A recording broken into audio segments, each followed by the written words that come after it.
নমস্কাৰ নিউজৰ বাতৰিলৈ স্বাগতম জনাই ষ্টুডিঅ'ৰ মজিয়াত মই উৎপল দাস চাহক আজিৰ সংবাদ 17 ডিচেম্বৰ দেওবাৰে এটি গাম্ভীৰ্যপূৰ্ণ অনুষ্ঠানেৰে গুৱাহাটী মহানগৰস্থিত হেংৰাবাৰী ভিআইপি পথত থকা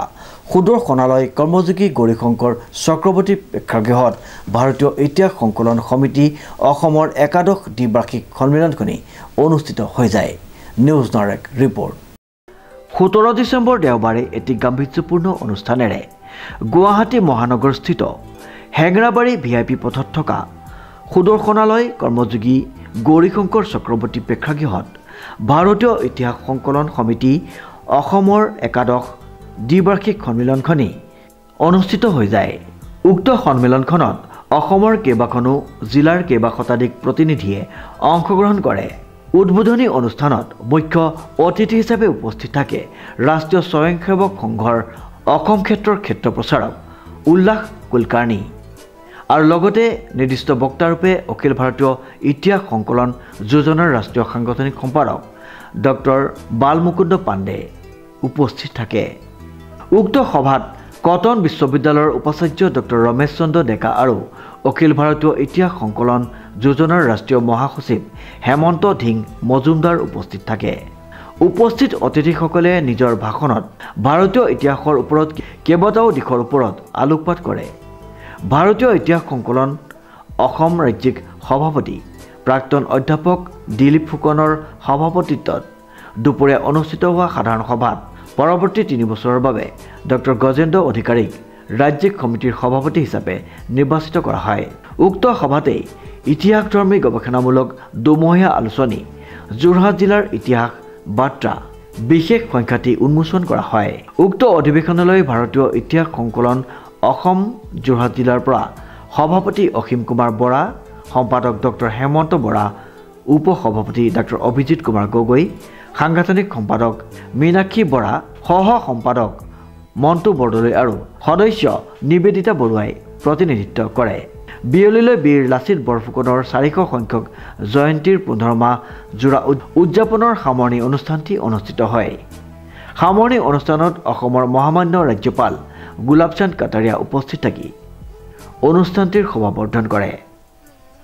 নমস্কাৰ মই নিৰঞ্জন কলিতা ভাৰতীয় ইতিহাস সংকলন সমিতি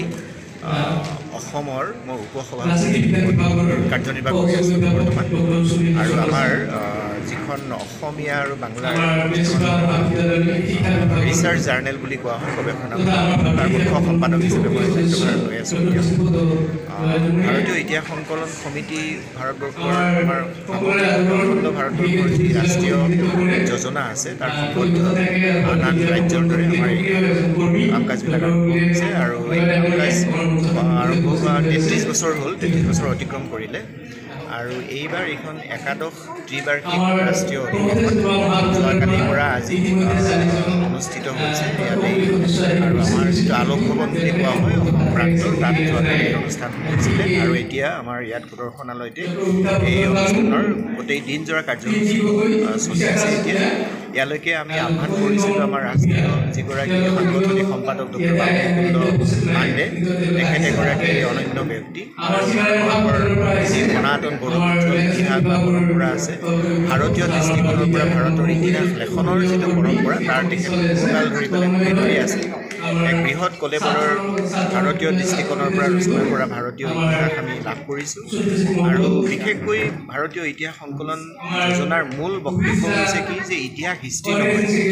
হিষ্ট্ৰী অৰ্থটো ব্ৰিটিছৰ বা ইউৰোপীয়ান হৈছে আৰু ইতিহাস হৈছে আমাৰ ভাৰতবৰ্ষৰ প্ৰাচীন সভ্যতা আৰু সংস্কৃতি পৰম্পৰাৰ এটা এই ইতিহাসৰ কথা ৰামায়ণং ভাৰতং থাপি ইতিহাসং লিখিবাহা লিখিতং পুস্তকং এনেকুৱা কথাৰে আমাৰ ৰামায়ণ মহাভাৰতৰ পৰা আদি কৰি পৰম্পৰাগত যিবোৰ সভ্যতাৰ লগত জড়িত হৈ থকা সংস্কৃতিৰ আধাৰস্বৰূপ যিবোৰ গ্ৰন্থ অতুলনীয় গ্ৰন্থ সেইবিলাকক আমি ইতিহাস হিচাপে আৰু এই দৃষ্টিকোণৰ পৰা অসম তথা পূৰ্বাঞ্চলৰো প্ৰকৃত ইতিহাস লেখনৰ পৰম্পৰা এই ভাৰতীয় ইতিহাস সংকলন সমিতি অসমে বহুকাল ধৰি কৰি আহিছে ইয়াত গৱেষণা পৰ্যায়ৰ ধাৰাবাহিকভাৱে ওলোৱা আলোচনী আৰু বিভিন্ন আমাৰ আটাইকেইটা জিলা আছে আটাইকেইটা জিলাতেই আমাৰ এই অনুষ্ঠানটো কাৰ্যকৰী সমিতি গঠন কৰা হৈছে আৰু জিলা ভিত্তিক ইতিহাস প্ৰণয়ন কৰাৰ এটা প্ৰক্ৰিয়া আমি ইতিমধ্যে আৰম্ভ কৰিছোঁ আজিৰ অনুষ্ঠানটোৰ মূল কথাটো হৈছে যে আজিৰ দিনত আমি ভাৰতবৰ্ষৰ স্বাধীনতা আন্দোলনৰ উত্তৰ পূৰ্বাঞ্চল 1828 পৰা 1947লৈকে এই সময়ছোৱাৰ দীৰ্ঘ কালডোখৰ অসমক আশ্ৰয় কৰি পেলাই পূৰ্বাঞ্চলত স্বাধীনতা আন্দোলনত কি ধৰণে আনচাং হিৰোবিলাকৰ কথা কোৱা হৈছে তাৰ যিটো ঐতিহ্য আৰু পুনৰ নিৰীক্ষণ কৰাৰ এটা প্ৰক্ৰিয়া আমি ৰাষ্ট্ৰীয় পৰ্যায়ৰ আজি হৈছে আজিৰ কাৰ্যসূচী আজিৰ ৰাজ্যিকখনত নতুন কমিটি গঠন হ'ব ৰাজ্যিক সমিতি নতুন 3 বছৰীয়া হয় আৰু আমি দেখিছোঁ যে ইতিমধ্যে আমাৰ জিলাবিলাকে বহুখিনি কাম হাতত লৈছে আৰু প্ৰান্ত সমিতিৰ ফালৰ পৰা কিছু দিগদৰ্শন তেওঁলোকক কৰা হৈছে আজিৰ বিশেষকৈ অনুষ্ঠানটোত ইতিমধ্যে আমাৰ জিলাবিলাকৰ প্ৰতিনিধিবিলাকৰ বাদ হৈ আছে এতিয়া আৰু ইয়াৰ পিছতেই আমাৰ নতুন সমিতি এখন গঠন হ'ব পুৰণি সমিতি ভংগ আনুষ্ঠানিকভাৱে হ'ব আৰু আমি ভাবোঁ যে নতুন সমিতিয়ে আমাৰ আহিবলগীয়া যিবোৰ সম্ভাৱনা আৰু ভাবুকি ভাৰতবৰ্ষৰ ইতিহাস নষ্ট কৰাৰ যিটো দীৰ্ঘকালৰ প্ৰৱণতা আছে তাক সমুলঞ্চে নস্যাৎ কৰি প্ৰকৃত অৰ্থত ভাৰতৰ ইতিহাস বিশেষকৈ আমাৰ অসমৰ তথা উত্তৰ পূৰ্বাঞ্চলৰ ইতিহাসৰ পুনৰ লিখনৰ কাম আকৌ আমি সুন্দৰভাৱে bureau' report news now 24/7 Jorhat.